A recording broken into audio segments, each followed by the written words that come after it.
Hello, my dear friends and family. Operator Starsky here in the chat. As always, very welcome to my channel. Very welcome to my stream. Am I screaming again? No, I don't think so.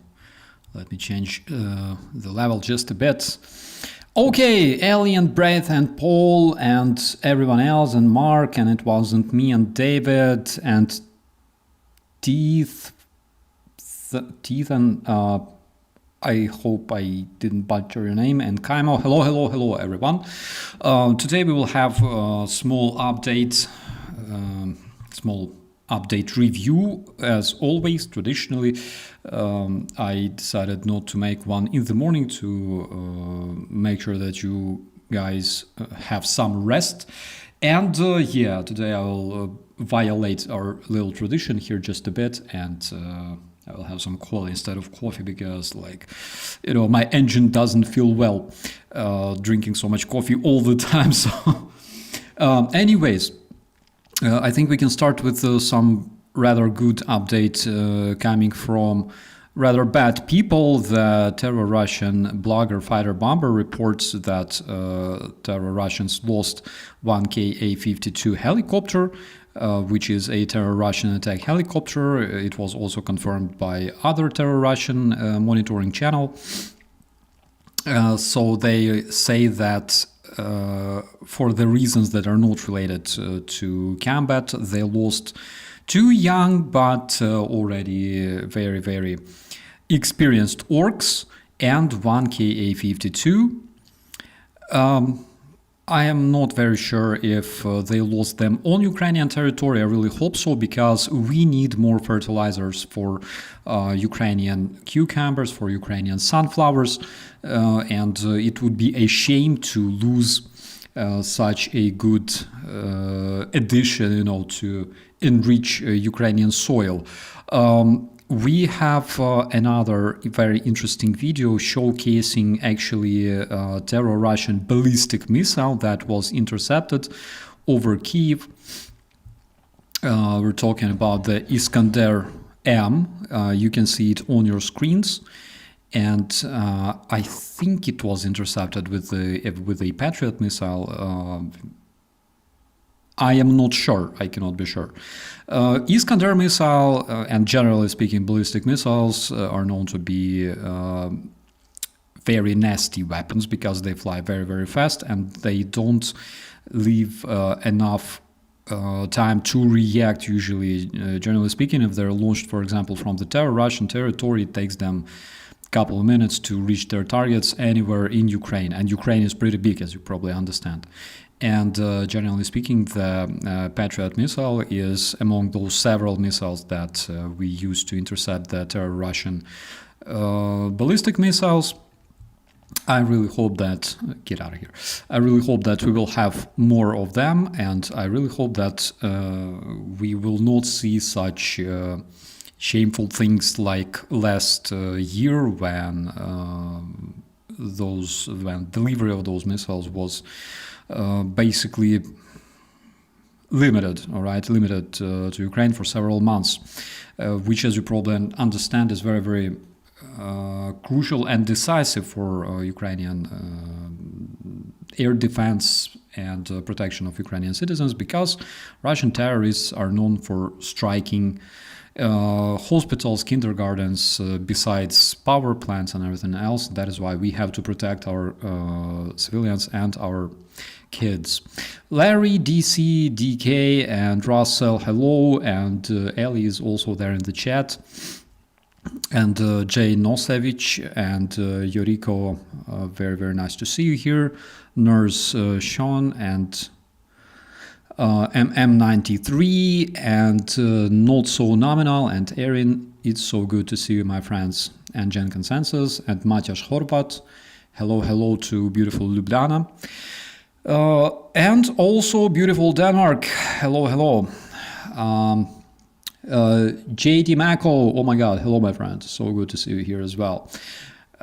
Let's check what else do we have. So we can see a renovation of the surgical department of Ukrainian Kyiv hospital, Leroy Merlin and also BF Solidarity helped helped to restore Kyiv hospital, specifically the child care department, investing 17 million hryvnias, which is approximately, just a second, 17 million hryvnias by 47, for example, 360, more than 360,000 euro were invested by these companies. As far as I understand, as far as I remember, I might be wrong though.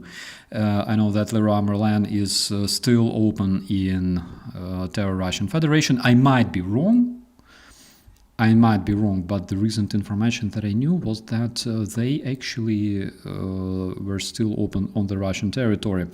And what it means, if it's true, let's check out.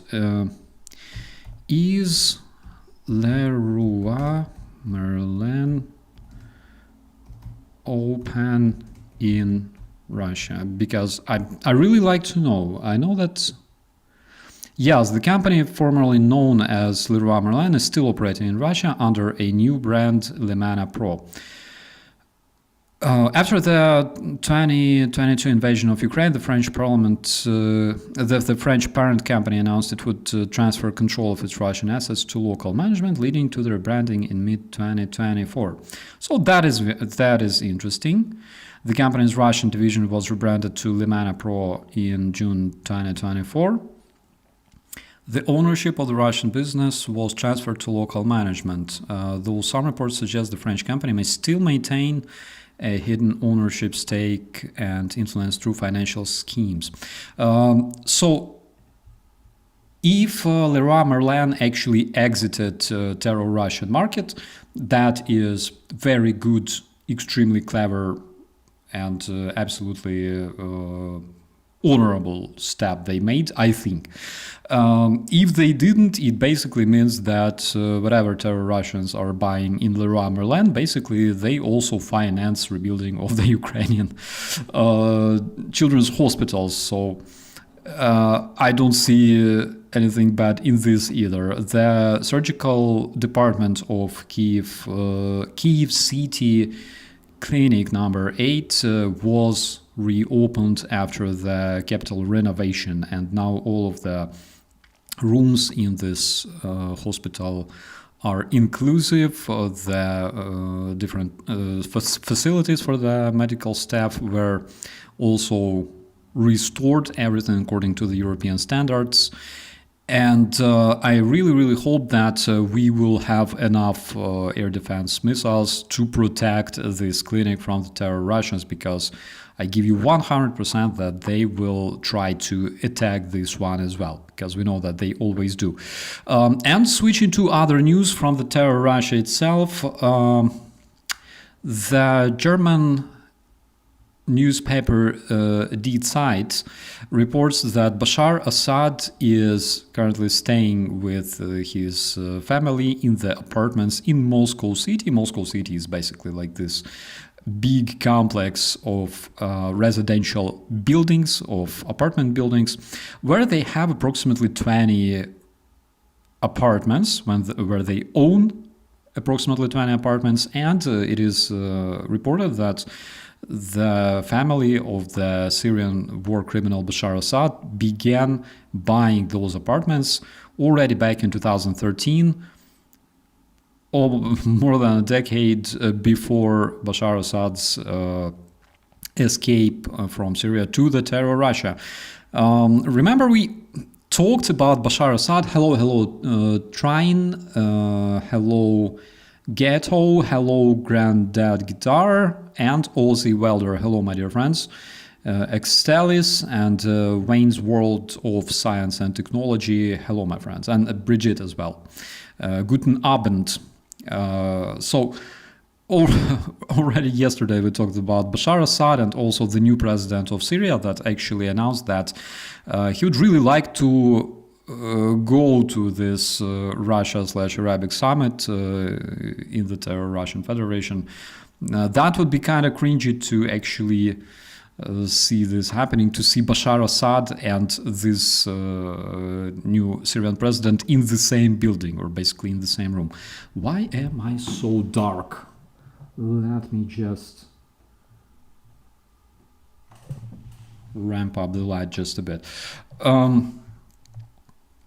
So, what do we know about Bashar Assad today? What does he do? Because I bet that you've already seen a bunch of those mock caricatures with Bashar Assad and Yanukovych and Ayatollah Khamenei literally sitting there in the Russian kitchen and like drinking vodka and eating ugly fish.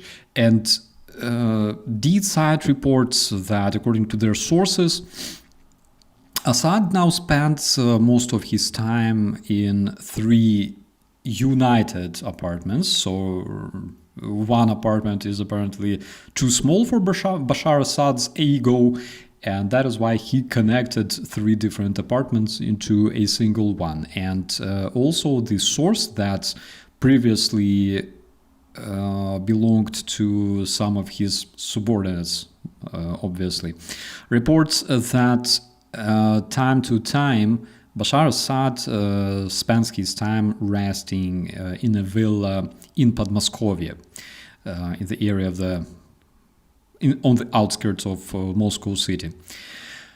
That is interesting, and also besides that, he spends a lot of time playing online games. That is just so fantastic. I wonder what sort of online games. I bet it's not anything like anything intellectual like Microsoft Flight Simulator. Otherwise, that would be kind of cringy to meet him there.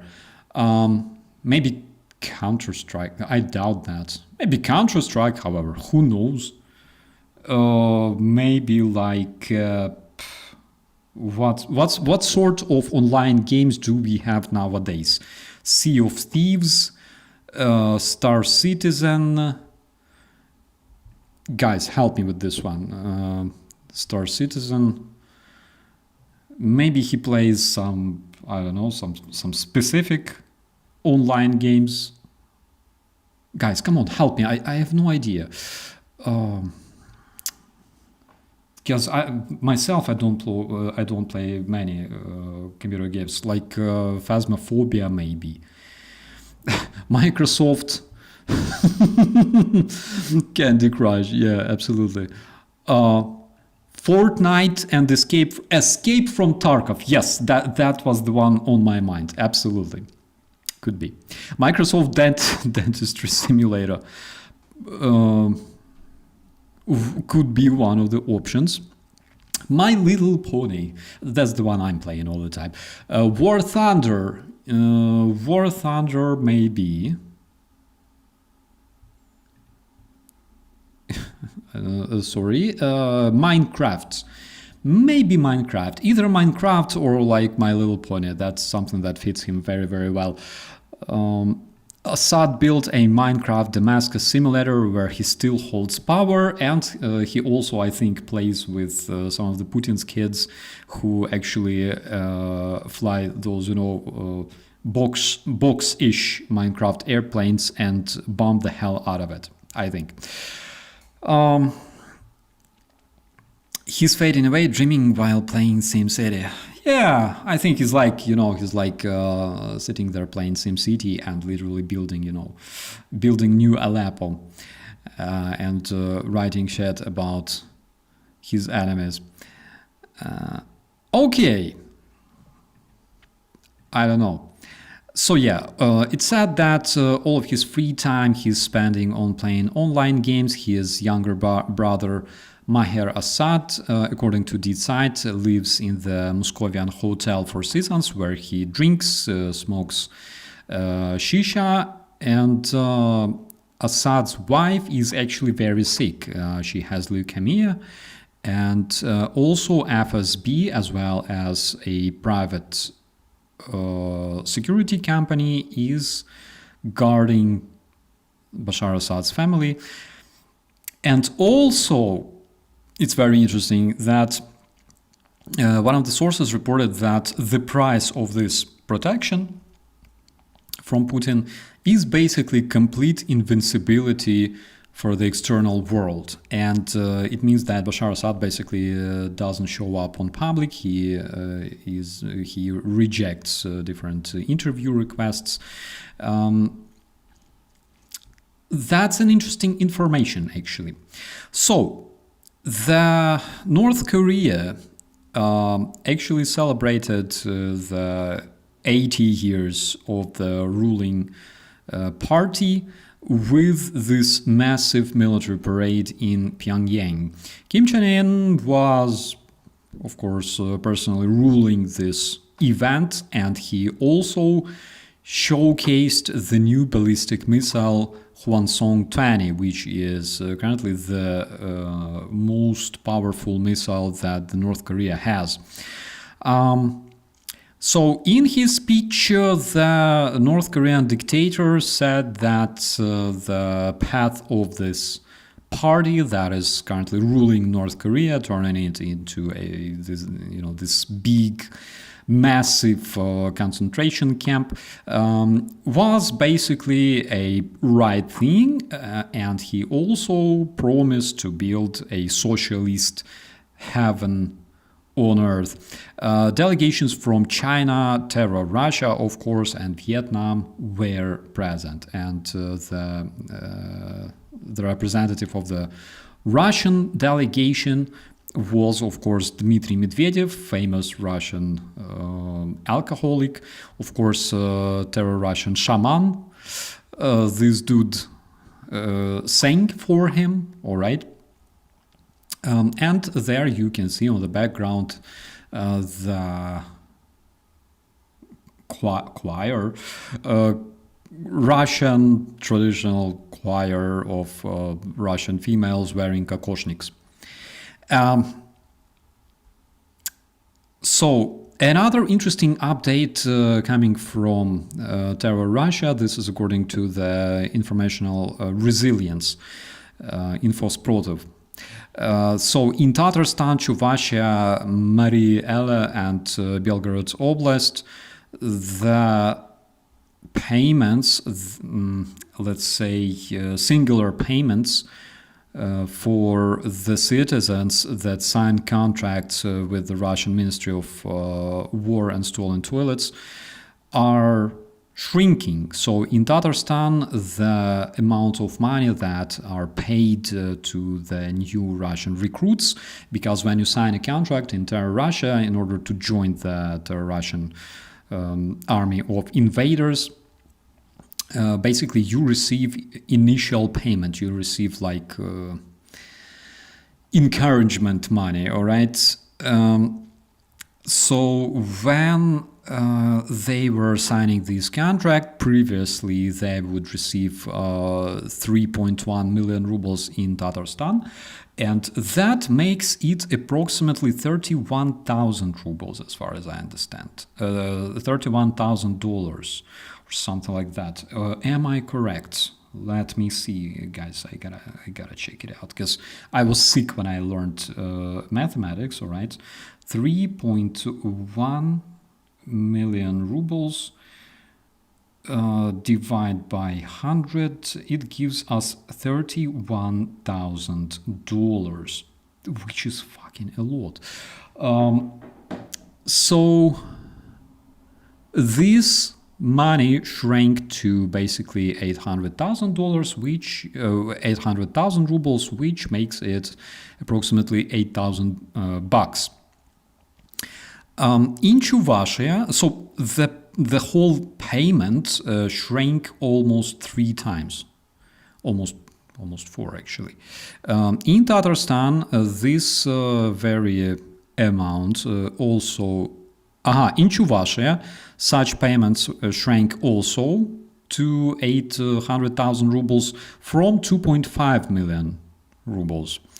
In Mariel, from 3 million rubles to the same sum, and in Belgorod Oblast, instead of 800,000 rubles that they were paying initially. Now they pay only 500,000 rubles to the new Russian recruits who volunteered to join the Russian army of invaders and basically go to Ukraine and kill civilians, snatch toilets, and die, and become basically fertilizer on Ukrainian soil.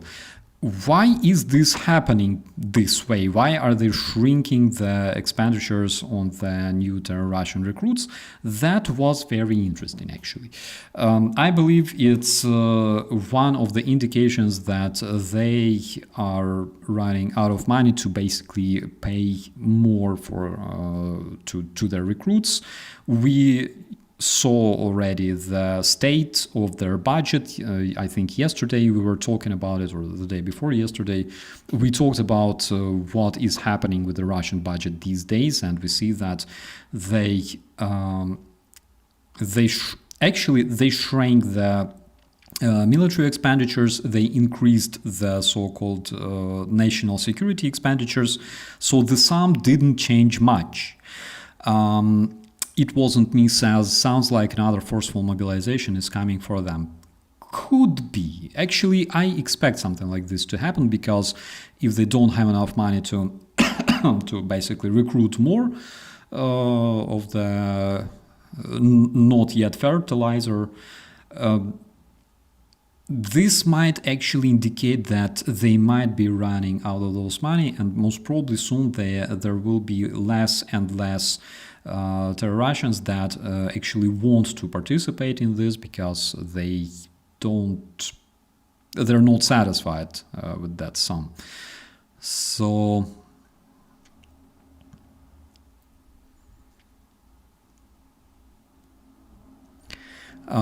that's interesting. Of course, it's something much more than I expected when internationally wanted war criminal Putin actually announced that he will be shrinking the military expenditures for the Russian army. It's actually much more than I anticipated. And immediately, my dear friends, we are switching to our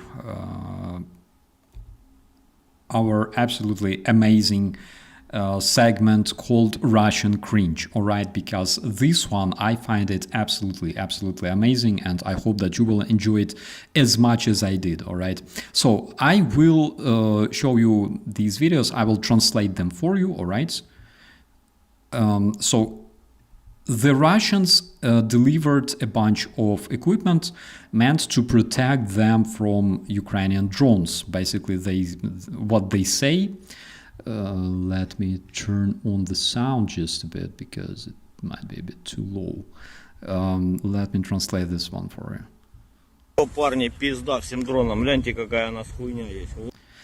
So besides like all the cursing, besides like all that rectal language that Russians usually speak when they speak, the meaning of his message to the viewers of this video is basically, look what sort of Wunderwaffe we currently have that will destroy all Ukrainian drones and shit.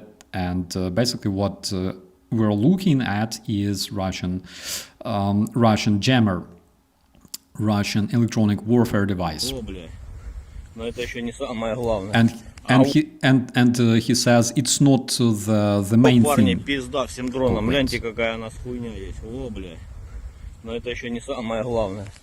And now he shows another Wunderwaffe, right? He says like, look at that, like, what do we have here? And in the end of this video, he says like, now we will laugh, now we will have some fun, and he's laughing, he's enjoying this so much. Oh my God, the Russian is so happy that they finally received a bunch of jammers to jam Ukrainian drones, and he's like, the world is mine, like literally, guys. Let's see what happens now. So in his second video, though, Все, нет у нас больше рыба дорогого. He says basically now we don't have the expensive radio electronic warfare station anymore. Эй, тачка, ладно. And also we don't have a vehicle, we lost a vehicle basically. А так все хорошо. But besides that, everything is fine, everything is okay. Воюем. Помаленьку. Yeah, we will keep fighting, you know, somehow we will keep fighting. This one is probably like top case of the Russian cringe that I would like to show to you. Literally, judging from the light, I think not much time actually passed between the first video and second video, right? I think maybe like a couple hours, maybe even less, but it's absolutely amazing. Somehow Ukrainian drones, I think the problem was that actually Ukrainian drones didn't know that those things were literally expensive Russian jammers, like radio electronic warfare machines, right? Maybe they didn't know, so that is why they destroyed them so easily and relentlessly. If they knew that they cost so much money, probably they would think about it, but who knows? It's not written on those things that they are actually like expensive Russian electronic warfare machines. And if they stuck labels on those things, I don't know, maybe Ukrainian drones would read that first and then maybe consider, well, strike them or not. But you look at that shit, that can be, for example, like this, you know, infantry radar like Fara or something like that, and that is why they decided to destroy it. Really sorry. Not sure about Russian casualties, but considering the fact that they don't have electronic warfare anymore, and they don't have car anymore, which means that they're more limited to, for example, evacuating their troops and stuff like that. I would never envy those Russians on the video. Anyways, it was cringy as fuck. Okay, so Latvia ordered more than 800 Russian citizens to leave the country by mid-October.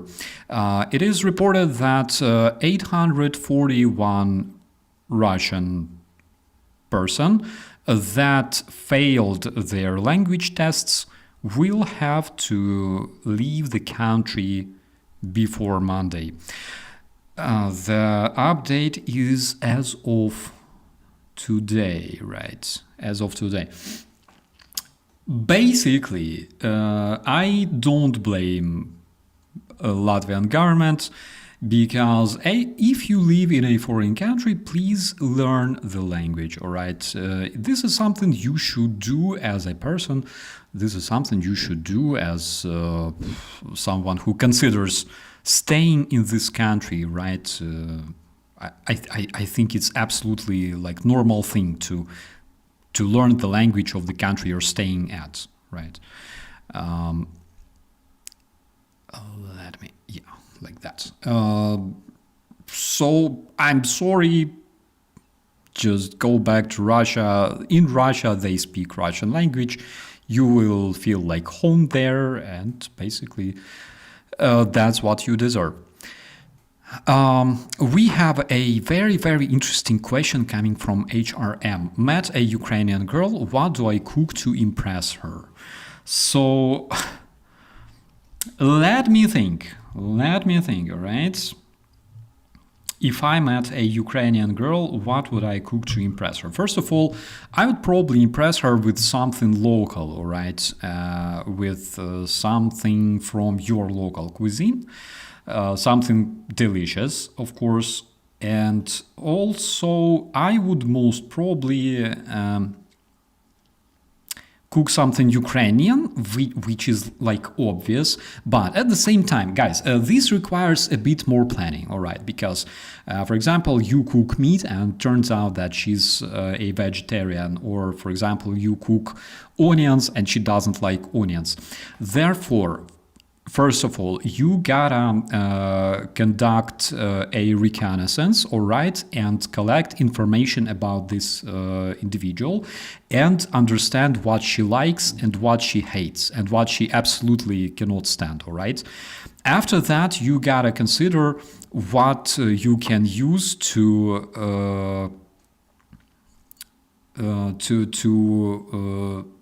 win her emotionally, all right? So this requires a lot of planning. This requires a lot of intelligence data to be collected. That's what I would do personally. I would probably, I don't know, conduct some kind of interrogation and then understand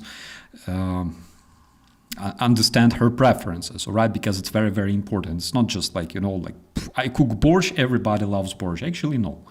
Because what if she likes holubtsi, for example? And so you gotta check out what she likes. After that, write me an email, all right? You can find it in the description. I will probably advise you something because it should be based on the preferences of your target. So that's just my advice from a standpoint of a former military.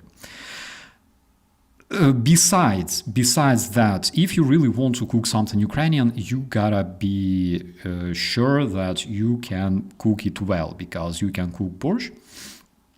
And what if she likes, for example, I don't know, borscht with beans, and you didn't put beans? That requires planning and very, very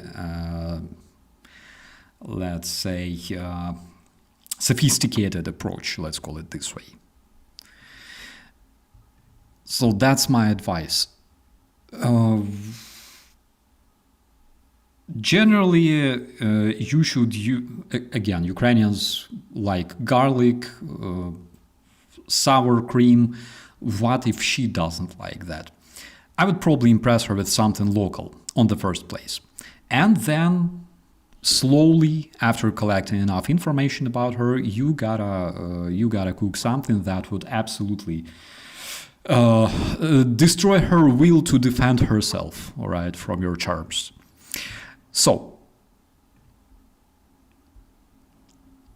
we have some very good reports coming from Bashkortostan, Ufa, located almost 1,400 kilometers from Ukraine. Because this morning that huge oil refinery in Bashkortostan was hit by Ukrainian drones one more time.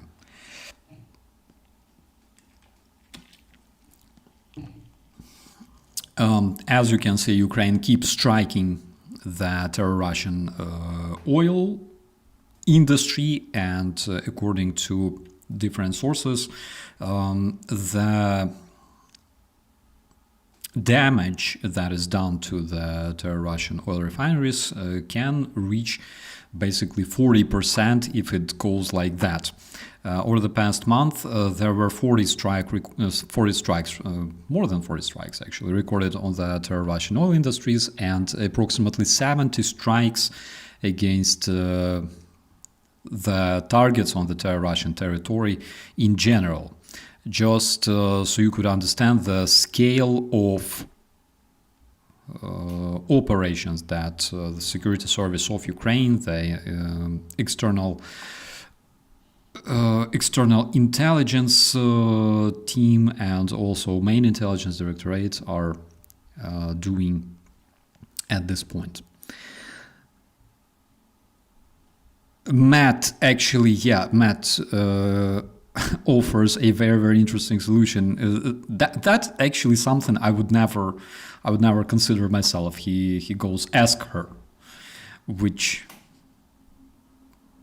oh my God, could you do that?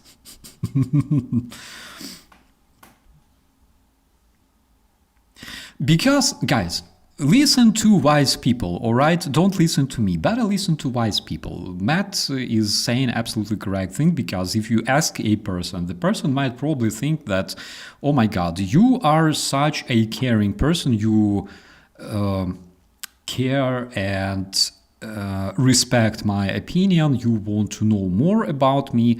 And basically, this is how you build relations. If you start like, conducting surveillance and collecting intelligence about this person and, use different tricks like I would do, for example. That doesn't really sound like building, strong relations and stuff like that. So, yeah, I agree with Matt here. Do like he says, all right? That might work, actually.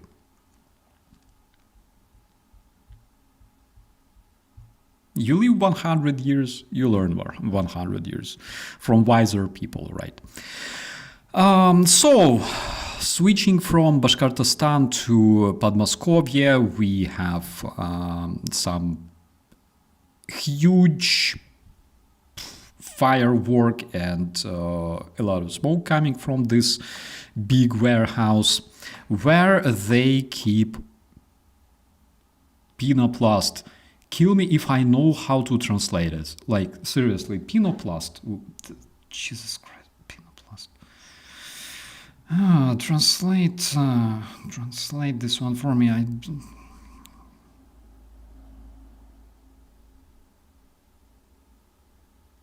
Foam plastic. I doubt that it's even foam plastic. I think that you call it differently than foam plastic. But anyways, let it be. All right. Generally speaking, it doesn't matter when something is burning and smoking and basically looking like that on the on the territory of the Russian Federation.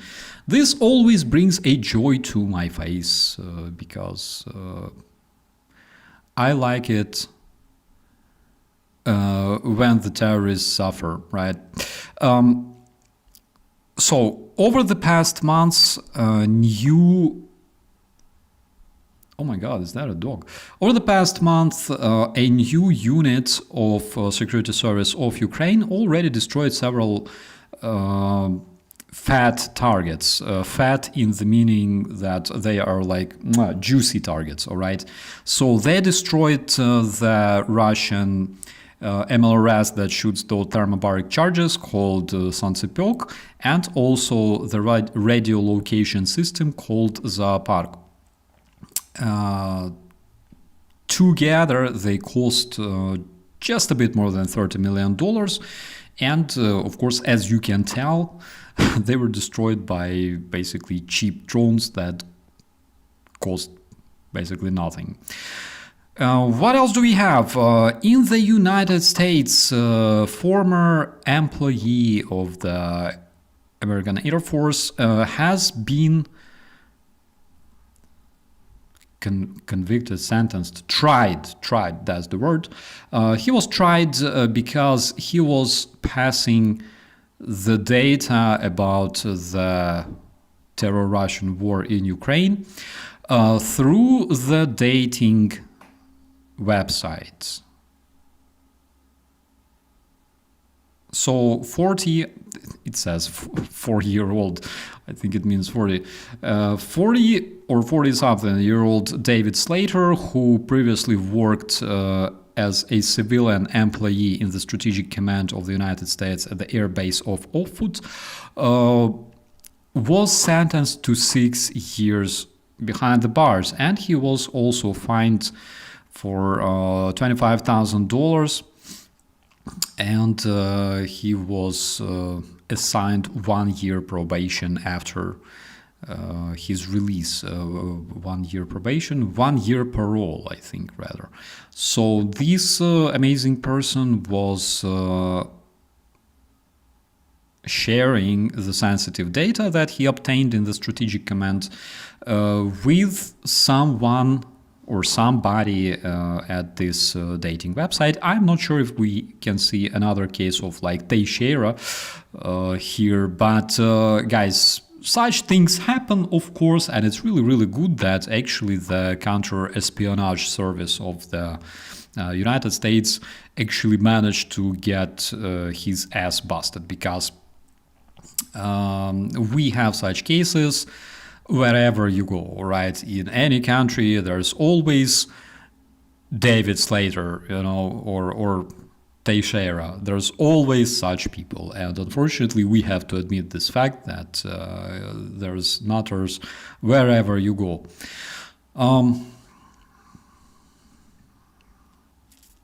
So yeah, he admitted his guilt, and two other accusations were cancelled because he admitted that he was guilty. Here we have something rather interesting. This stuff you don't see often in the terror Russian Federation. So in Vladivostok, and Vladivostok is a Russian city located very, very far on the east. I think it's the eastmost city in the terrorist federation. It's closer to the United States than actually to Ukraine, for example.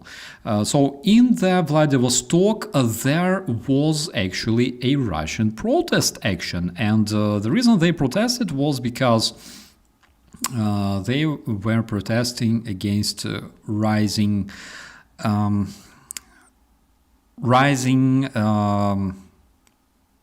payments for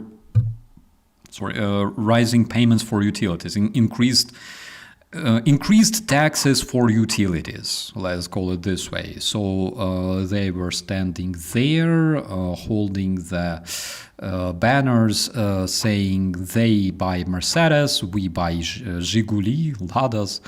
The tax slip knot is shrinking. We have to cut the rope.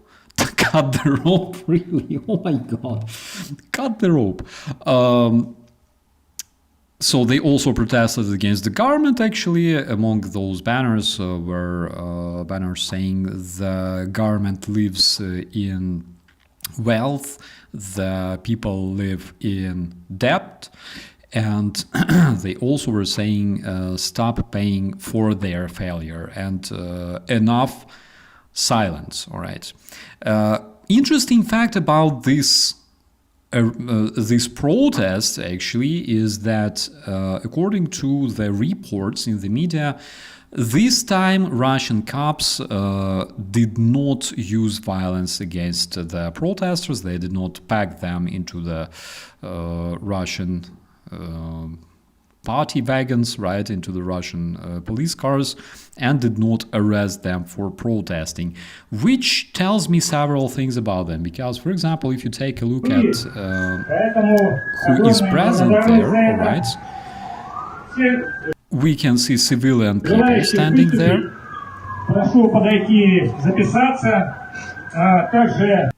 Blah, blah, blah. Stop.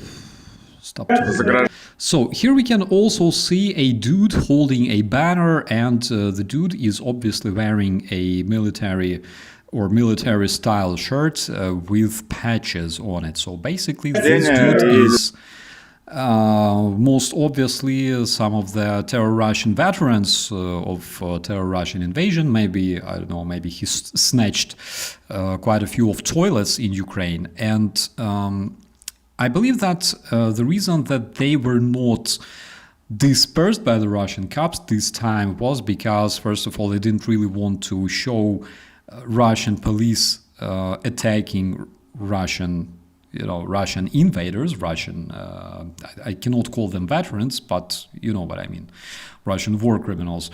And at the same time, basically, Vladivostok is very, very far away, right? Vladivostok is like half a world away. People at Moscow don't really give a damn about what's happening in Vladivostok, right? It's like on the other planet for them. So that might be another reason. And third reason might be that the personnel, the number of personnel that they have right there is very, very tight. So that might be the reason number 3.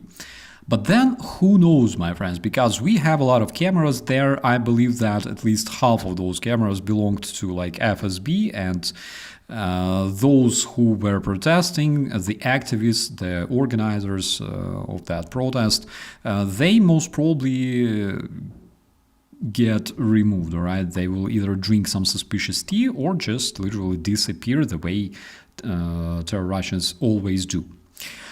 But it's very interesting to actually see, and of course, not a lot of Russians will see that. But guys, if you show this to Russian people in the terrorist federation, this will destroy their brain. Like, seriously, you can walk on the streets and actually protest, and you can do that, really? So yeah, of course, that can happen in Vladivostok. I doubt that that might happen in Moscow. But to Russians generally, it's like, wow. You ask, guys, can I rant just a bit, right?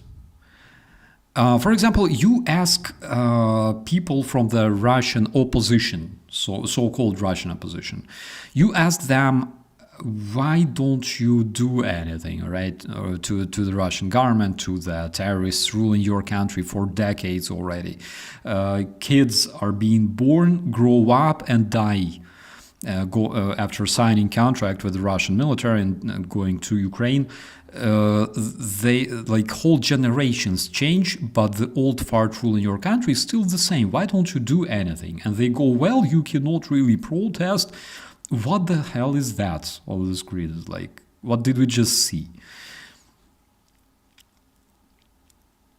You have to, guys, as a Ukrainian, as somebody who participated in Orange Revolution, in Revolution of Dignity, I will never understand people like them, right? Vladivostok, half a world away, people there have at least some, I don't know, some self-respect. Of course, like a bunch of freaking war criminals, a bunch of toilet snatchers, I don't know. But at the same time, they have at least some kind of, when you take their money, when their welfare is declining, of course, they go on the streets and they protest against the government, and they openly say that the government is actually snatching our money, they live wealthy life, we don't have anything. In the rest of the terrorist federation, it's like, why going outside? Okay, like, we live in this shed, but it's a stable shed, all right? Our schools don't have like heating, our schools, our hospitals don't have running water, but it's stable, all right? They don't have running water or heating stably, right? Who knows what happens if, for example, Ramzan Kadyrov becomes the next president, or like somebody else. Why would Ramzan Kadyrov even become a next president if you don't vote for Ramzan Kadyrov? I just don't understand this. But it's very, very cringy. It's very, very despisable, the fact that they just never protest. We are afraid to go on the streets. Fuck, we went without firearms against cops armed with sniper rifles and Kalashnikov rifles, and we made the dictator Yanukovych run away from Ukraine. We were losing lives, we were losing friends, we were losing relatives, but we did it because our dignity is probably bigger than, the shame from living in this, environment of corruption and pro-Russian influence. You gotta understand that if you want to achieve something, you should always sacrifice something. In 2011, I worked at the television. My salary back then was approximately $1,000 per month, all right, on the Ukrainian television. Already 2 years later, 2012, yeah, I still worked there. 2 years later, I became a cop for $60 a month in Ukraine as soon as the Russian hybrid invasion started. You always have to sacrifice something, all right? And you should understand that if you're fighting for something real, for something good, or something worthy, for something that will make the life of your future generations better, of course you sacrifice something. And they have this absolutely amazing cult of grandpas, all right? Діди воювали, our grandpas fought. Why don't you fucking fight for your future, for your welfare? Why do you say that we are afraid, we are so afraid to go on the streets because they will arrest us? You motherfucker. Of course, the shit that Russia is drowning in is absolutely well deserved, and they will be swallowing that and living like that until, I don't know, until their grandkids die, all right? Because that is what they deserve.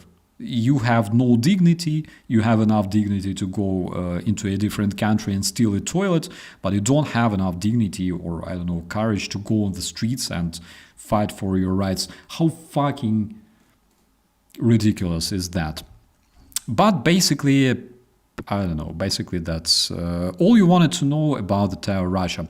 $60 a month, my dear friend, that is literally my salary as of 2015, early 2015. Mid 2015, I would receive 7,000 hryvnias. That was almost twice as much. All right, not $200, but about that.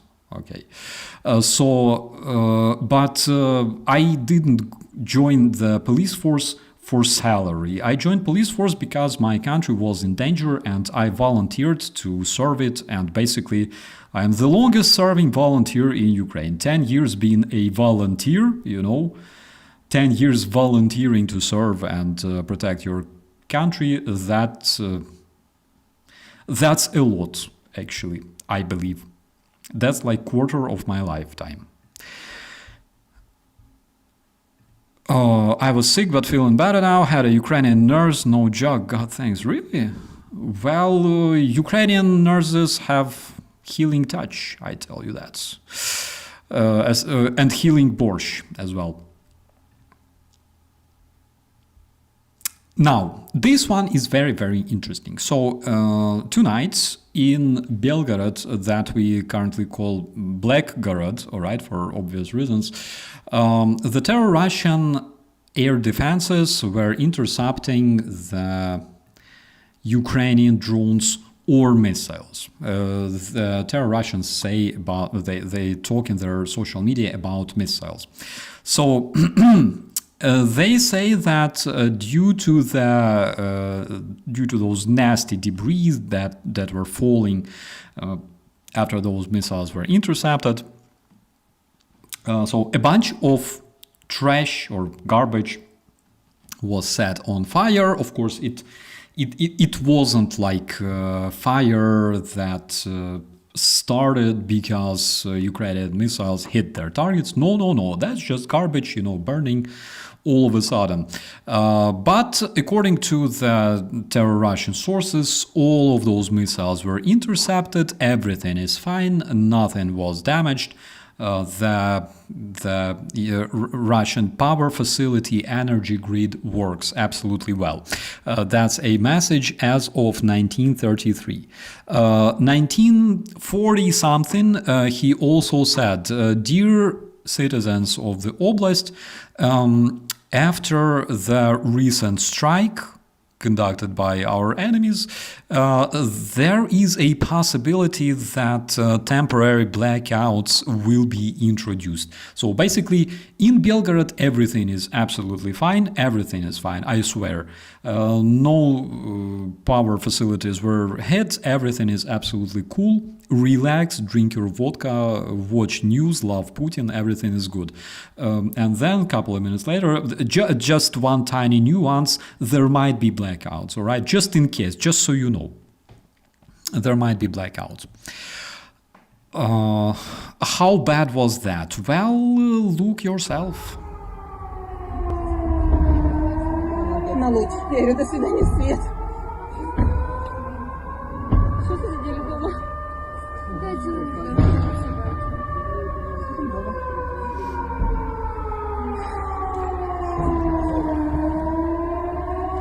Ого.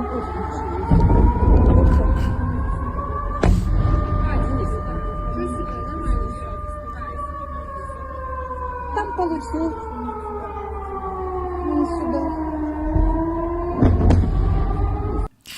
I bet that, like in 2022, you, my dear friends and family, were watching such videos from Ukraine with absolute horror. Like, oh my God, what's going on in Ukraine with all those sirens and everything else. But now we can see the same happening in terror Russia, and generally speaking, it's well deserved. I mean, all those Russian citizens that were celebrating the beginning of the terror Russian invasion of Ukraine, they were absolutely happy. They were like, guys, strike Ukraine, send your missiles, let Ukrainians suffer for being so stubborn, not willing to die, not willing to become part of the Russian Empire, and also willing to join European Union, of course, and things like that. Now they have sirens, they have freaking fireworks at night. They see all that stuff happening, and basically they can enjoy what Ukrainians are going through since 2022. Who would have thought, right? Who would have thought? And I would really like to see much more of that happening on the territory of the Terror Russian Federation, because basically this is what they deserve, all right? They 100% deserved to witness all that shit, and the only person they can blame for that is basically Putin himself, right? Not NATO, not Ukraine. Ukraine would never invade Russia, right? NATO as well, it's a defensive alliance. The only person that can be blamed for all that shit that citizens of Belgrade are going through is basically Vladimir Putin, also known as Huilo. So that's something they should always remember. Don't blame Ukraine. Don't blame Ukrainian missiles for striking your power facilities, because they are not Ukrainian missiles. Basically, those are Russian missiles that 3 years ago you launched at Ukraine. Now they're all coming back home. Now all the war, all that shit that you brought to Ukraine will return home to its motherland, and you will enjoy it. That's something they should always remember. And also all the people around Europe, in the United States, everybody who currently nags that, oh my God, the situation is so bad, we gotta make friends with Russia, and we gotta punish those like Ukrainians who don't want to surrender and die. Guys, blame Putin, all right? It's very easy, blame Putin. You can try to like proof, all right, dig for proofs that, yeah, Ukraine tried to invade terror Russia, that Ukraine tried to become a member of NATO, having like the war taking place on its territory for years, right, and things like that, and other stupid bullshit and different Russian conspiracies and stuff. But there's already like a live and living Russian war criminal that is wanted by the Hague, that is sanctioned, that it's proved that he committed war crimes, right? Blame him.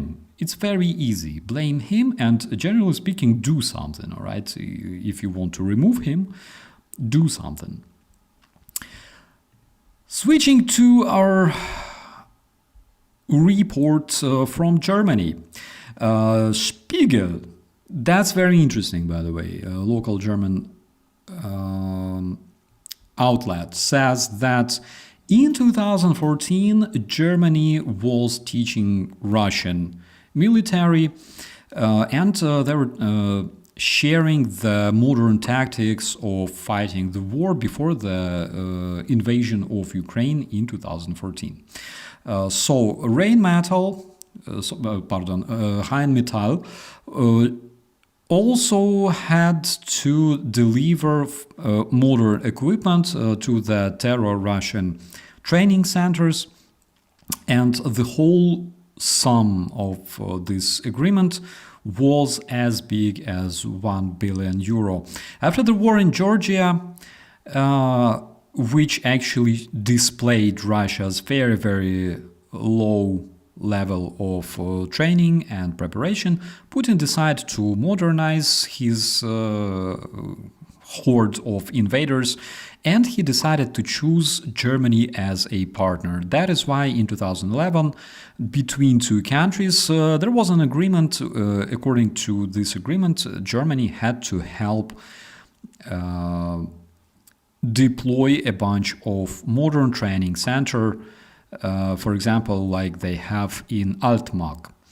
And basically the government of Angela Merkel accepted this very, very positively. So the cooperation between Germany, between Angela Merkel and Putin started.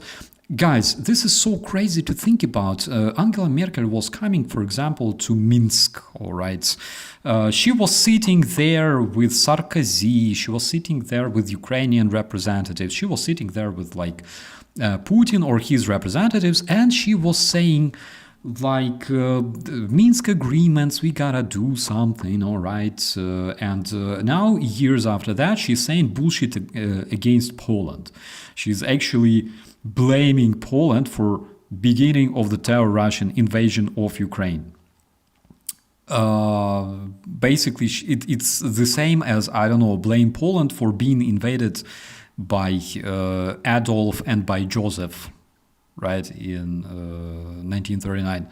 How crazy is that? And we all ask ourselves, like, why she didn't try to change anything? Like, why her political attempts to stop the Russian hybrid invasion of Ukraine in like 2014, 2015 failed so dramatically, while in fact she cooperated with Putin training his troops.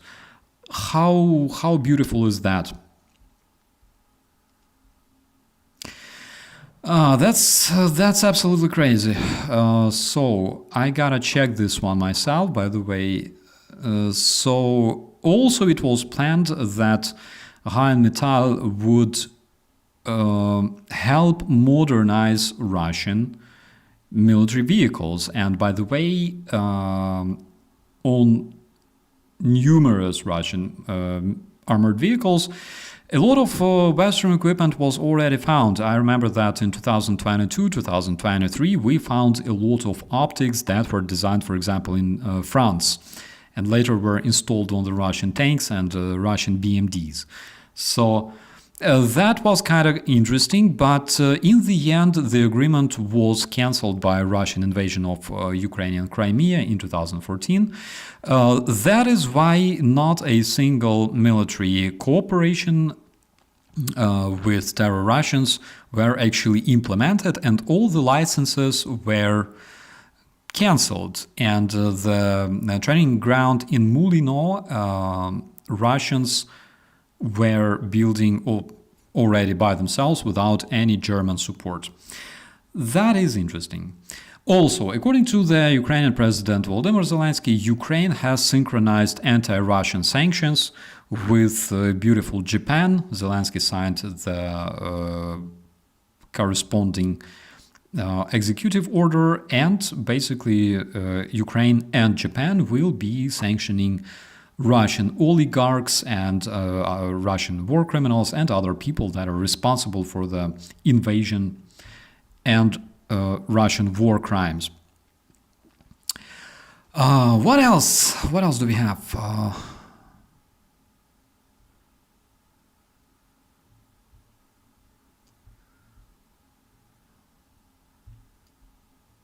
I'm reading the chat. I'm trying to. I'm trying to see some. Why is Kerch Bridge still standing? So, according to the chief of the Security Service of Ukraine, of the SBU, the Kerch Bridge is standing because this target is very hard to destroy on the first place. Currently, they established several layers of protection of the Kerch Bridge. Just so you can understand, the very bridge is not surrounded because you don't surround the bridge, but along the bridge there are several rows of specific barriers that were established that won't allow any vessel to basically cross them. And there are those barriers made out of wood, shed, and other Russian materials. There are also barges that are stationed there along the Kerch Bridge. So there are like rows of defense of this shed. Also, because this bridge is so incredibly important for the terror Russian troops, we know that they use the railway part of this bridge to deliver their stuff from terror Russia to Ukrainian territory, to Ukrainian Crimea. They have plenty of electronic warfare measures there also installed, plenty of air defenses, literally sitting there on the bridge and defending it from Ukrainian missiles, drones, and everything else. Basically, if we analyze the ways Ukraine tried to attack or damage this bridge, we see that all that involved non-conventional measures, such as that truck carrying several tons of explosives and a Sea Baby drone, the naval drone, and also the submersible unmanned drone. All right, so we used pretty much unconventional measures in order to deliver damage to this bridge. No missiles, nothing like that. And the reason why we don't use much missiles, again, as I already mentioned, like probably 100 times already, is because Ukraine doesn't have such big missiles that would destroy that bridge easily, all right? Ballistic missiles could deliver such damage if they would carry something like a half ton of explosives. They were too fast to be intercepted. But Ukraine at this point doesn't have such weaponry. Tomahawks may be theoretically used to damage this bridge because they carry 450 kilograms of explosives. That is a lot. That is almost 1,000 pounds, something like that. That is impressive. That is a lot, and they could actually do that. The problem is we don't have those Tomahawks yet. All right. Will we have them? Like optimistically, like the optimist inside of me, like the dude sitting on this shoulder, says that we might, because we have several encouraging signals coming, for example, from President Zelensky, who talked to Donald Trump just today, and they were discussing the possibility of delivering those missiles to Ukraine. And Ukraine didn't receive a no, reply from the United States. So we have some encouraging signals coming from the United States. Then on this shoulder, I have a sergeant, all right? And sergeant tells me, like, dude, stop fucking hoping for that shit and think what you can do with what you have, all right? And basically what we have is we have absence of launching platforms for those missiles.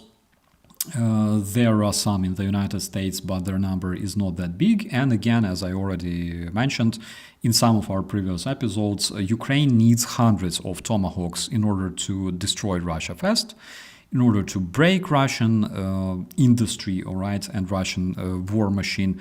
We need a lot of those missiles in our possession. And of course, we need full freedom of using those missiles. So we don't have that. Even if we have, all right, 20 Tomahawks, that is, of course, impressive, but at the same time, those will be point strikes, all right? A refinery hit here, a refinery hit there, maybe a power plant somewhere. And some of those Tomahawks, of course, intercepted. That is what we see. Will it bring any decisive or significant progress in this resistance against the terror Russian invasion? Not really. Not really. The insignificant, limited results will be there, of course, but we need hundreds of those missiles in order to make Russia succumb and collapse and basically break its backbone. So that's the situation. Does the United States have so many missiles that they can share with Ukraine? That's a very, very difficult question, all right? Because from what we know, the amount of those missiles in the United States is basically limited. So, switching to other news, we have an update again coming from the Terror Russian Federation, where Russian government sanctioned the French Renault. All right, so French concern Renault was included into a list of sanctioned companies because there were rumors that Renault would help Ukraine deliver drones or develop drones for Ukraine. As far as I remember, they already sanctioned a bunch of German companies that produce trucks, and generally speaking, I know that there's a lot of Americans in the chat. In Ukraine, for example, American trucks, in Europe generally, American trucks are not popular, all right? Like we have those tiny trucks where the engine is not in front of you, right? But under you, underneath you. And in Europe, if, for example, you stand on this bridge, all right, over the highway, and if you speed down, there's a high chance that you will hit a German-produced truck. So, majority of them are made in Germany. Majority of them are extremely popular. Again, Mercedes, they're everywhere. And Russians banned those companies because they consider them unfriendly. So at the same time, if you take a look what Russia is able to build, actually, we're talking about KAMAZ, that is something insane. I will show you this, all right? Because I can.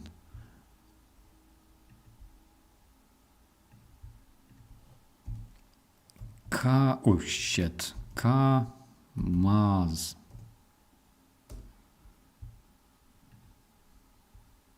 So this is Russian KAMAZ, all right? This is Russia's truck. They use this type of truck in order to deliver shit, all right, across Russia. KAMAZ was introduced in the Soviet Union. It's actually a very, very old stuff. And after the sanctions were introduced against Terror Russia, basically they decided to restore the production line of KAMAZ that was produced during the Soviet Union in 1987. Why? Because KAMAZ that was produced already after the collapse of the Soviet Union used or required a lot of foreign parts, all right? A lot of foreign components and things like that. So currently, they are unable to provide themselves with all those necessary parts, and the only thing they have is basically the production line of those KAMAZ trucks that existed in 1987. All right, what, 30 years ago? How cool is that? So KAMAZ is Russian truck. It's a very old one. Didn't change much. This is I don't know, Transformers. That is 3D, right? Just forget about this one. So this is what they have. And of course, they use KAMAZs as their military trucks. But again, what they can have now is basically they can produce only old school KAMAZs. And KAMAZ Correct me if I'm wrong, but I think Kamaz didn't have the hydraulics, so you had to have like very, very strong hands to actually be able to to control this one, which is already cringy, right? Currently, like, you have those trucks that you can turn the wheel with like 2 fingers and you don't care, but in Russia that would be like 2 very, very big fingers. So Estonia reports that Friday night they decided to close the checkpoint in Saatse because Estonian border guards revealed a very, very big number of Russian military on the Russian territory, which was bigger than usual, right? And that is why they decided to close this checkpoint on the border between 2 countries for security reasons.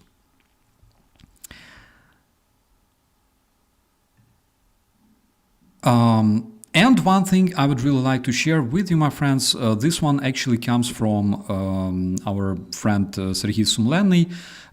We have this campaign together with European Resilience Initiative Foundation that fundraises for the FPV drones for my brigade, because earlier this year we decided to start this fundraiser when we realized that there might be like a moment when we will not be receiving much, for example, artillery shells of the necessary caliber from our partners. Anything might happen, right? So we decided to fundraise for the drones, and currently, according to Serhiy Sumlenny, already more than 200 drones were delivered to our guys. And I wanted to share this video with you. This guy is Samir. He's my very, very close and good friend from the brigade. We were together since, oh my god, 2019 probably, at the Svetlodarsk Bulge. And he's responsible for our drones, for our drone warfare, drone school for our guys. And this is what he has to say to you, my friends. Let me make this just a bit louder, just a bit. Hi guys, I'm a battalion commander of BBS in Ukraine. It's named Antares. I would like to say a huge thank you for guys who donate for this perfect drones, which we can use in our directions in Pokrovsk. It gave us a huge possibility to kill. So basically, he says it gives us a huge possibility to make their life better, to make them better people, right?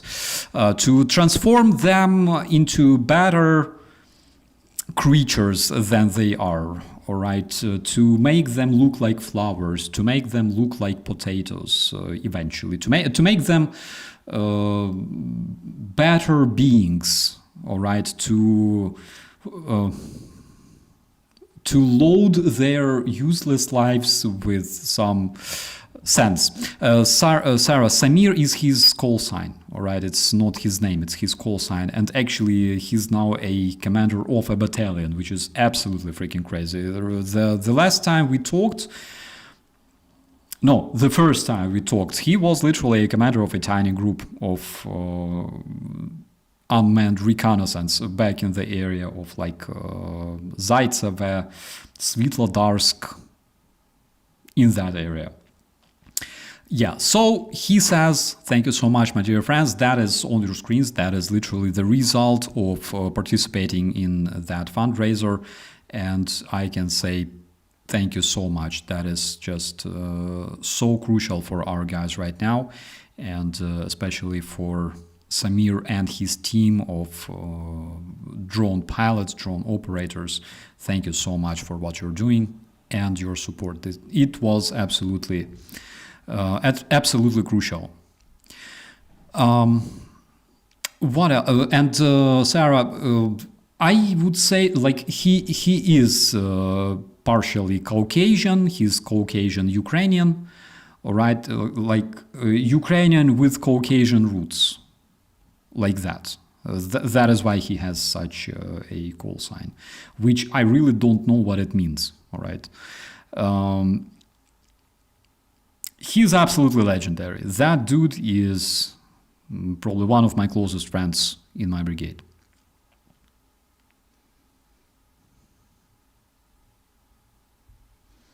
These drones will shuffle those Russians onto the evolutionary ladder. Yeah, something like that. They will shuffle them with many good things, with like Ukrainian soil, with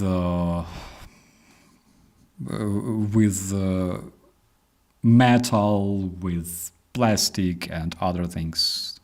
Russians will be shuffled really well. I can tell you that.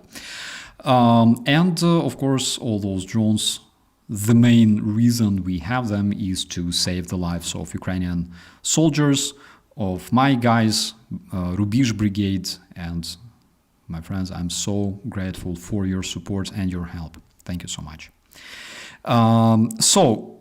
This link, I will drop it in the chat. I will copy and drop it in the chat. This is the link to those who want to participate in the fundraiser. It's a link of the European Resilience Initiative Center, short for ERIC, which Serhiy Sumlenny is the chief of. All right, and he receives those donations using this PayPal link. So if you want to participate, I will be extremely grateful, because our target initially it was 5,000 drones for my guys. Currently, the target kind of shrank to at least 1,000 drones, but you know that those drones are extremely crucial and required basically every day in big quantities, especially considering the fact that Russians are using them a lot as well. So,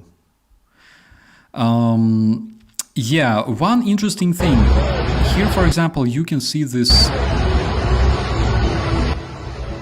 You can see this North Korean Wunderwaffe, all right, this North Korean missile that can actually destroy like the whole United States and all that stuff. The North Koreans say that this ballistic missile can destroy worlds, can destroy planets, burn galaxies, and things like that. At the same time, like they showcased this weapon during the parade, but they forgot to showcase computers, they forgot to showcase phones, they forgot to showcase children shoes, medicine, automobiles.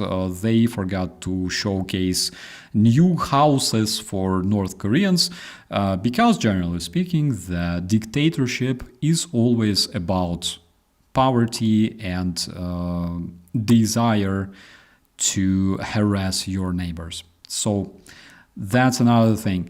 And here we can see some very interesting episode from Russia 1, from the Russian national television, where Solovyov, the Russian propagandist, who actually like retransmits the Kremlin's narratives into the minds of the Russian slaves, or Russian citizens, what Solovyov says, all right, is basically what Kremlin says, all right? What Solovyov speaks on the TV is what Kremlin actually thinks, or what Kremlin wants the citizens, the population of the Russian Federation to actually hear, all right, from Kremlin itself.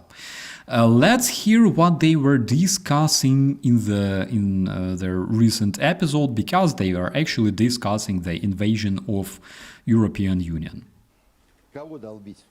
So Solovyov asks, like, whom should we strike? All right, they were like discussing in the studio whom they will be striking next. Конкретно. Пожалуйста. Ну конкретно. Центр Брюссель. He says Brussels, Берлин, Париж, заводы, производящие технику, поступающие против нас. So yeah, he says we gotta strike Berlin, we gotta strike Brussels, Paris, we gotta strike factories that produce weaponry that comes to our enemy. We gotta hit all that. Начать полномасштабную войну с европейскими. And the guest in the studio, I forgot his fucking name and I don't care. He says, so basically, yeah, you want to start the full-scale war with the European Union. And Solovyov says, yeah, we gotta start the full-scale war against Europeans. Fun fact about that, though, you know, guys, in 2022, they already wanted to start the full-scale war against Ukraine and basically take it in like from 2 days, as Margarita Simonyan was saying, to like 2 weeks. The fact is, they unfortunately stumbled and stuck in the area of a tiny town of Pokrovsk, which they cannot take already for several years. So besides the fact that Russia can talk a lot actually about, attacking Europe, taking Brussels, destroying Berlin and London and yada yada. The horrible truth is that that biggest country in the world with all their might already basically lost everything that they were stockpiling since the Soviet times, and currently they are introducing like very, very old tanks like T-54, T-55, T-62, and they have to buy golf carts, motorcycles, mopeds, scooters, and donkeys to help their invaders at least move forward a bit, at least several meters a day. So that is like the cruel reality. They want to invade France, they want to invade, Netherlands, they want to invade Belgium and things like that. Bridget, we are scared so much. Don't underestimate them, because they can actually damage us very, very bad. Let's think what can they use against us, all right? They can use a lot of very, very horrible and scary things, like that fighting, contactless fighting with the Orthodox cross that I showed you yesterday, for example, or all that, like magical moves. Why do we need to drag innocent animals into this? Russians are not innocent. All right. So they can use all sorts of stuff that is, of course, terrifying. They can use like drones, to make your local defenders anxious and things like that, and stop like air connectivity in the European countries. Here we have a very good commentary about the snail theory, all right? Because after Russia destroyed Bakhmut and then took what's left of the ruins, they basically didn't move much after that, all right? And after Bakhmut, there was no Berlin, there was no Kyiv taken, there was no Kharkiv taken, because they are moving just so slowly and burying thousands of their troops, hundreds and thousands of their troops on a daily basis for literally square meters of the territory. That is the reality for the terror Russians. The fact is that almost 4 years of terror Russian invasion of Ukraine, and they still sit in that stupid studio and they talk about whom should we invade. They couldn't even capture Ukraine. They couldn't even push Ukraine to capitulate, all right? And they never will. That's a horrible fact for the terror Russians. They never will. So,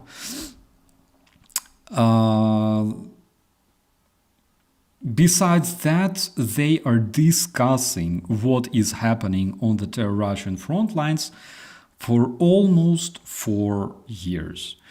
In 2022, I believe they already prepared a script for this celebration show of Solovyov, who would say, finally, we took Kiev, we took control over this absolutely despisable NATO country, so Ukraine is now voluntarily joining the territory of the Russian Federation, and we will reunite like we reunited Ukrainian Crimea with the Russian territory. They were already looking at that and they were preparing to have that show, but 4 years, almost 4 years after their full-scale invasion, they are sitting there and talking about the war in Ukraine, and not only Ukraine, which is already so cringy, right? Like 4 years after that, they still talk about their fucking war against Ukrainian people. And what is even more cringer is that they think that they can actually invade other countries and be victorious. How fucked up is that? But on the other hand, imagine like a ordinary Russian family sitting there. Crimea is Ukraine 100%. It's temporarily occupied by orcs, but of course it will be reunited very, very soon.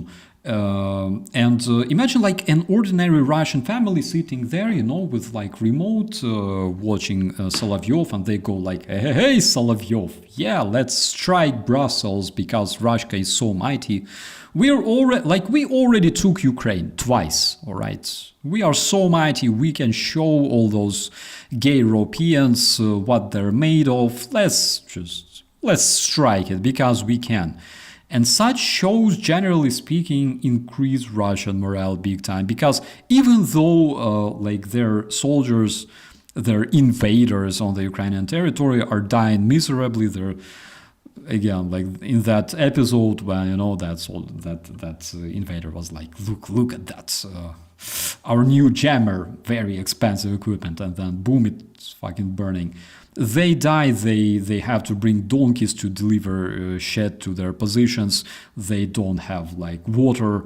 They don't have already so much shells, as much shells as they had even in 2023, 2024. Their number is dropping down dramatically, and they basically suffer and stall in Ukraine. But this show is designed to actually help Russians feel this, might. The dude, literally, he will watch this show. He will open his fridge, scratch his balls because there is nothing, all right, except for, I don't know, shit, all right? And then he will go and take a dump in the fucking outhouse because sewer in his fucking деревня, in his village, doesn't exist, all right, physically. And he, while sitting there, he will be imagining himself as a conqueror of the world, as part of this amazing, powerful nation that, as Dugin says, has to rule the world, has God's chosen divine right to actually invade other countries and rule the world, because only Russian people sitting there in the outhouses, they have the real understanding on what the world should look like, all right? They are chosen. And that is the cringiest shit. And next day he will, I don't know, he will bring his fucking kid to the school that doesn't have heating. And he will give no fuck about it because the heating in his school is less important than killing Ukrainians, I don't know, striking Brussels, sending drones to other European countries and stuff like that. That is like reality, you know? And the funniest thing is that he will not blame Putin for that. Never. Of course, he will blame like Obama, because Obama is actually... No, wait. It was Obama previously, now it's Trump. So, according to Russians, literally when you walk outside and see like this, a bunch of syringes and empty bottles and condoms scattered on the children's playground, and like a bunch of shit on the slides, for example, all right, you blame Trump for that because apparently Trump, spread all those, dropped all those syringes there, took a dump on the children's slides, and destroyed heating in the Russian school. All right, that's Trump's fault. Trump is to blame for that. I'm sorry, my dear American friends. Now it's Trump's fault. Previously, it was, of course, Biden, and before that, it was Obama. So, for example, when you walk into the Russian apartment building and you can see like a puddle of puke on the staircase, you blame Obama for that. Or, for example, when a Russian alcoholic wakes up and discovers like a bunch of shit in his pants. Apparently, when he was asleep, Obama,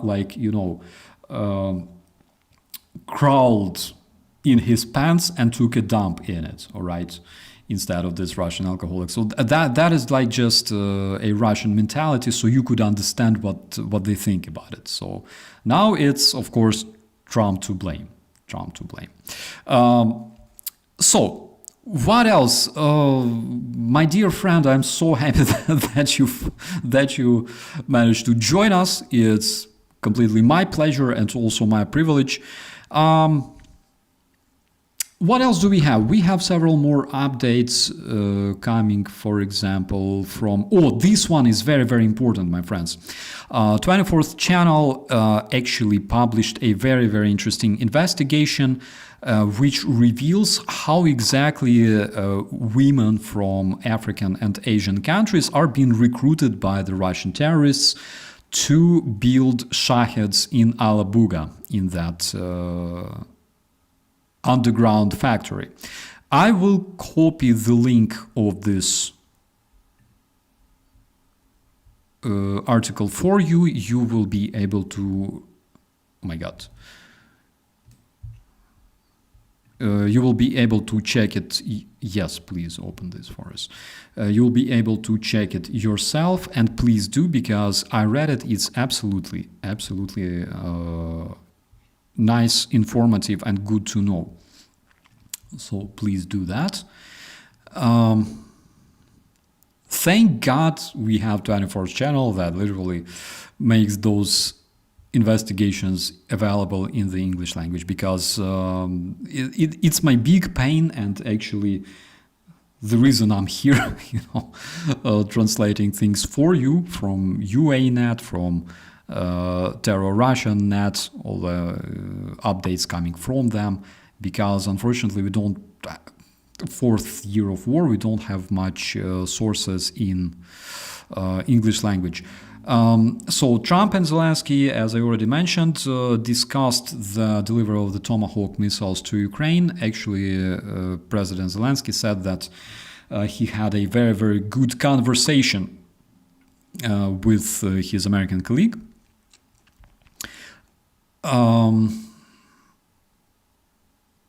Let's think about it from this standpoint, all right? Of course, we can speculate about the Tomahawks a lot, all right? We don't know all the details. Only they know the details, and we can, of course, speculate. We can analyze the situation again. How many Tomahawks the Americans have? How many of them they can deliver to Ukraine? How many Ukraine needs? Hundreds. And what will be the result of those Tomahawks delivered to Ukraine and used against the terror Russian targets? We can talk about that as much as we possibly can, but the fact is they know all the details. We don't have full picture at this point. And from the OPSEC standpoint, of course, we will never know those details. We will probably learn about them after the fact, all right? So yes, currently I'm pessimistic about this, but my pessimism is based on what Trump already helped Ukraine with. And can you, by the way, write in the chat if you know such cases, what exactly Trump helped Ukraine with. I don't know, sophisticated weaponry, delivery of like masses of Abrams tanks and things like that. Just let me know, right? Because it's important. So Belgium reported that they will start deliveries of F-16s to Ukraine after 13th of October, which is basically in 2 days. Earlier, Belgium promised to deliver approximately 30 F-16 fighter jets to Ukraine, and according to the Ministry of the External Affairs of Belgium, those airplanes will begin their delivery in approximately 2 days, which is great. So we have another, let's say, short compilation of news from the 5th channel. That's Ukrainian television. Yes, they mentioned the conversation between Zelensky and Trump. The details of this call are currently not really known. All right, that's exactly what I was saying. Ukraine is launching a new state evacuation service, state service for evacuation. Ukrainian defenders hit Russian territory 70 times only over the past month, according to the chief commander, General Starsky. And also, this one is very interesting. General Starsky reports that territorial commands ceased their operations and their tasks were transferred to new formations of Ukrainian armed forces that were created based on those operational commands. So we have a reform actually that already took place in the armed forces of Ukraine. That is actually very interesting. If you like, I will learn more about this one, and I will tell you about that. So in the morning, the long-range drones of the Center of the Special Operations ASBU, which is Ukrainian Security Service, the legendary Ukrainian Security Service, conducted grew a lot of cotton at the terror Russian oil refinery Bashneft, which is located in Ufa, 1,400 kilometers from Ukraine. So after the strikes, a lot of terror Russian firefighters were seen coming to this oil refinery, and there was a lot of smoke coming from it. We have another video from Ukrainian drone operators who actually say that they conducted a lot of strikes. There you can see on the screen the Russian BM-21 Grad, that is MLRS, that was hit exactly while launching the rockets. And here is terror Russian T-80 tank. I am actually very, very impressed to see those tanks operating because which tank is that? I missed this one. Anyways, hard to tell, of course, but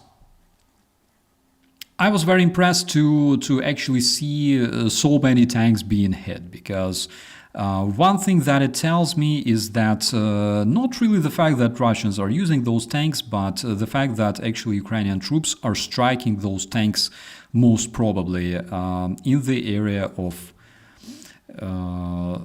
their dislocation. And here we have another case, all right, for the Russian Cringe. I'm not really sure, though, for Russian or Belarusian Cringe, because this update is coming from the territory of Belarus, occupied by Alexander Lukashenko for already several decades, just like Russia. And It is reported that Belarusians are actually conducting their military exercise on the Belarusian territory involving a big number of Belarusian troops.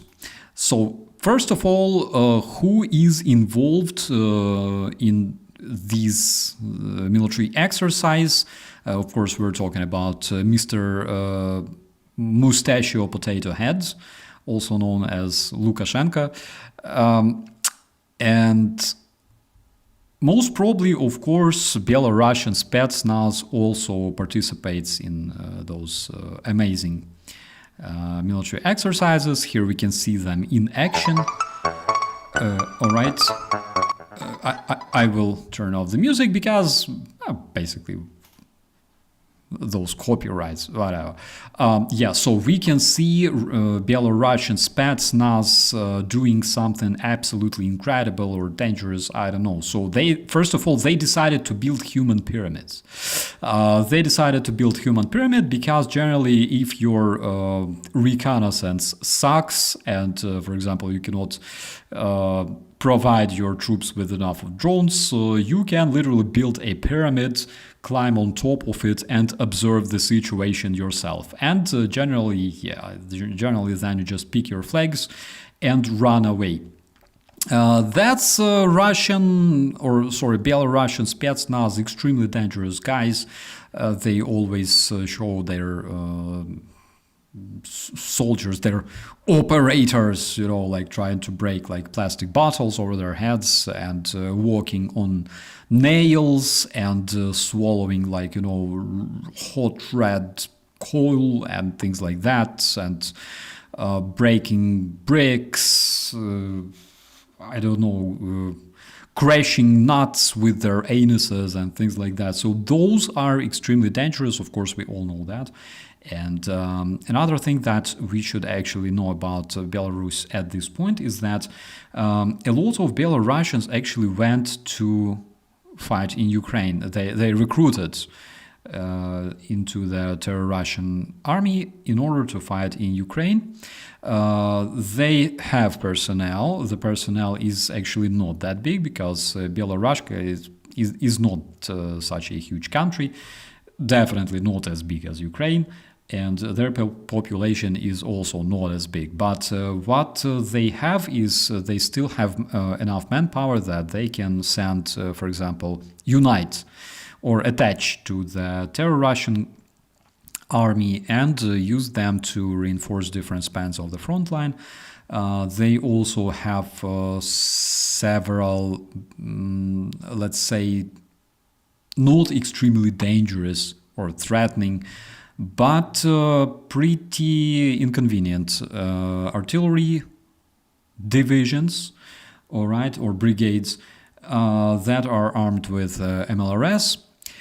But one thing you should also know about them is that over these years they provided Russia with enormous amount of shells, of those MLRSs, of tanks, armored vehicles, and other equipment. So basically, Belarusia is very, very poor at this point, all right? And of course, they were in exchange for that, they were delivered terror Russian missiles, so-called ICBMs, Oreshnik.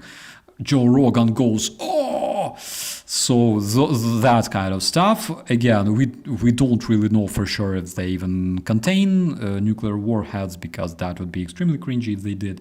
But Belarus 2025 is much weaker in terms of its vehicles, tanks, artillery, and manpower than it actually was in 2022. That's just so you could understand.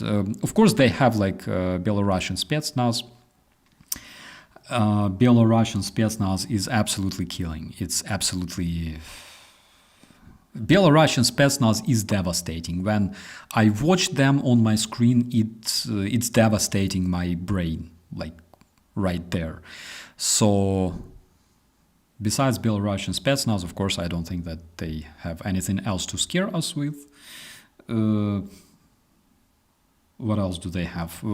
Basically, Lukashenko's mustache and Belarusian Spetsnaz are two most dangerous things right now in the Belarusian Republic. Okay, with that, my dear friends, I think we have a little bit of time to chat, to talk about, I don't know, food. Let me know the best thing you had today. I will share my experience as well. And then we will be wrapping this up because it's like almost 10 p.m., for example, here in Germany. Give Cirque du Soleil a run for the money. Absolutely. Like what the Belarusian Spetsnaz is able to do, that is something absolutely incredible. On the other hand, again, like remember yesterday I showed you the Russian contactless battle using the Orthodox cross, and this so-called contactless battle is enormously popular in Russia. It's like part of the Russian mythology, actually. And they have a lot of myths that KGB and KVD, then all sorts of Russian Spetsnaz, is actually learning how to use their mental powers. Their powers are mental, actually, I can confirm. In order to delete their enemies at range, all right? And you basically saw what it looks like. So they're like, imagine that the Spetsnaz is being captured as prisoner of war, and he has no weapons, and he's like being handcuffed or something like that. So he can like. Yeah. It's like Sistema. It's all that Sistema Kadachnikova and shit and Kazachi boy. They have like. Guys, I will find this one for you. So that they have like Kazaki. Like remember, I told you the difference between Ukrainian Cossacks and Russian Kazaki, like those imbeciles, all right? So I will show you that video where they show like where like this bearded dude wearing Russian camo with that old school Russian pattern berezka and sneakers for some fucking reason, because I don't know, they usually go like, you know, beard, that old school whatever that Russian Spetsnaz used to wear like in like 80s, and then like a pair of sneakers or like running shoes, whatever, tennis shoes. And this dude is like old, he has a beard, and he's dancing with the saber actually, and he's showing like the Russian Kazachi style, you know, and he's like swinging his saber, and the fucks who like literally record him during this show, they just experience complete ecstasy, you know, when he does that, because it's so deep. I will find this video, I'll show it for you next time, my friends. It's so cringy, so it's good, all right? Sometimes it's so cringy so it's not even funny though, but this one is so cringy so it's good. So I will show it for you next time, I swear. All right, so we had mushrooms and German doner kebab, a bowl of ice cream. Oh, that is nice. What else? Praline. My friend, I don't know what it is actually. I gotta use Google Translate for that one. But I will learn, I swear. I just ate a pomegranate from my tree. Oh my god, it's so cool, you know, when you can provide for yourself. Like when you have an orchard or like a garden, when you grow potato and cucumbers. And of course when you have plenty of fertilizer for that stuff. So You can imagine that Ukraine will be extremely wealthy after this war is finished. Hungry, not Hungary.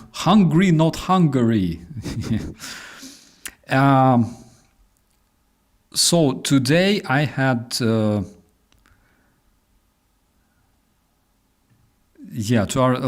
agree on that, my dear friend. Like 2-hour stream, and by the way, last time on the, or the time before the last time, we talked for like 2 hours and 30 minutes. I don't remember if we talked about food much because it was like late in the night and I was so sleepy. But chocolate, yum yum yum. Fresh of the 3 palm grenades are absolutely amazing. Yeah. Why do the pumping stations surrounding Moscow responsible for water levels on 6 rivers plus Moscow Canal? Why do those pumping stations keep failing? I will learn more about those. I will tell you because I am not an expert on those pumping stations specifically, all right? I will learn, I will tell you more about that the next time. Krepe shawarma. I'm afraid I will butcher this one, but big time, sorry. Aha, so this is like expensive chocolate candy. Why is it expensive? Generally speaking, chocolate is widely available for people. I made Swedish hash with eggs this evening. Eggs. I gotta boil eggs, by the way. Yesterday you charged me with this idea of boiled eggs. I gotta prepare them tonight. Hello, my friend. Hello, my friend. I haven't seen you for a while, by the way, in the chat. Tell us how many fertilizer Russia is willing to contribute. I would say approximately 20 million 20 million two-legged fertilizer bags, I would say. 20 million packages, something like that. But that's basically Putin. Putin is ready to contribute a lot, all right? He doesn't care. But are they able to do that? 100% they're not, because they don't have enough vehicles to even continue their current invasion. So it won't happen. There are times when manpower actually doesn't change much, all right? Because even if you have it, you still cannot concentrate it in needed amounts on the front lines, because there are Ukrainian drones, there are Ukrainian artillery units, and if you concentrate a lot of orcs, if 5 million Russians come marching to Ukraine tomorrow, you can imagine the happy faces of Ukrainian artillerymen and drone operators, because having them in the same spot is just so beautiful. But you cannot place them, you cannot deploy them all in Ukraine, because they will be obliterated. So it doesn't matter. They can have 800 orcs already involved in this war, but actively fighting orcs, I doubt if they have like more than 300,000 of them at this point, all right? Because otherwise, if they bring like hundreds of thousands of orcs and deploy them in the same spot, you understand what it means.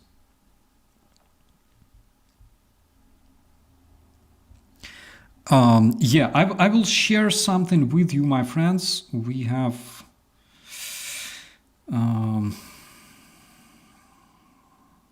where is it? Oh, here it is.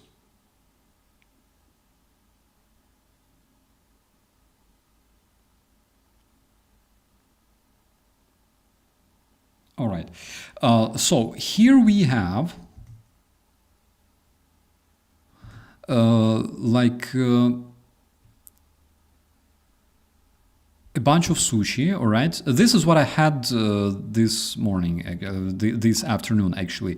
So we went to the market, all right, to a German market. And one thing I was completely impressed with, actually, is that, for example, when you go to a market or to a bazaar in Ukraine, usually you go to bazaar because you want to buy something cheaper than in the stores, all right? For example, if you want to buy like fresh tomatoes, fresh cucumber, fresh potato, you want to buy lard, you want to buy pickles, you go to bazaar in Ukraine and you buy proper thing, all right? Nice, healthy, no genetically modified stuff. You buy all that in the bazaar, all right, and you buy it cheaper than in the stores. This is exactly how it works in Ukraine. I bet that it's the same in, I don't know, majority of like countries on the post-Soviet space. Maybe not, but in Ukraine it's like that. And my lady said that in Iran, for example, it's also like that. You go to a bazaar in order to buy something cheaper than in the stores and better quality than in the stores, right? So you go to bazaar and you buy stuff. In Germany, it's a different thing because, for example, this market that we visited today, it was good. It looked absolutely amazing. Like the rows of bio veggies and stuff, and the fish and everything else. Farmer market, yes, Jenny. It looked impressive. It looked so good. But like 100 gram of tomato, €4 for 100 gram of tomato. That was fucking impressive. And it's not like you go there because you want to buy something good for cheap price. Generally, it's like different. It's like completely opposite from what I got used to in Ukraine, for example. But at the same time, it was a very interesting experience. Something new I discovered about Germany today. So it makes me happy. And actually, people were so much satisfied. And in the same spot, we had this amazing sushi, and there you can see like red fingernails over there in the top left corner. That's Angelika Bayer, who literally, I think she wants my ass to grow like twice, because today we had like sushi. We had, immediately after sushi, we went to a Georgian restaurant where we had things like hinkali and other things. And I'm literally sitting and I feel like I'm growing because like my ass grows like proportionally to what I eat. Soon I will have plenty of cellulite. I will have, this like huge impressive belly to impress you, my dear friends. But generally, this is a price we have to pay for being fed, all right, by people who love us. And it was a great day, actually. And I felt extremely, extremely satisfied with what I saw, with people. The traffic was absolutely fucking insane, as always in this part of the world, but that's just this specific city that always impresses me with this traffic. So it was really cool. I think next time I'll most probably buy a bunch of alcohol-free beer and also showcase it to you, my dear friends, on the next stream. I think it will be cool. Okay. Since you don't have any questions, I'll most probably be wrapping up this episode. Thank you so much for staying with me, my dear friends, and also big thanks to all the moderators. Big thanks to you for your commentaries, because, I enjoy them. And also, stuff is better and more regional at farmers markets, but unfortunately it's also more expensive. Yeah, because in Ukraine it's completely opposite. It's like you can of course go to the supermarket and buy whatever you like. I don't know, French pickles, Polish garlic, Spanish milk, whatever. You can buy it in Ukrainian supermarket. But if you want it cheap and good quality, you go to bazaar. Yeah, here it's like differently. It's like interesting side of the German culture that I actually didn't expect, but it was really cool to learn actually. So yeah, I will be calling it a day. Thank you so much. Thank you, Ali, for your impressive work, and Newman and Katya as well. My dear supporters and members of my channel, also thank you so much for helping me. And also thanks to all the supporters of Ukraine for your support, for your faith, and for being decent people, because good guys gotta stick together. So, goodbye, and we'll see you next time. Most probably tomorrow. I don't guarantee, but most probably tomorrow if I don't sleep through my morning alarm one more time. Be safe, my friends. Bye-bye.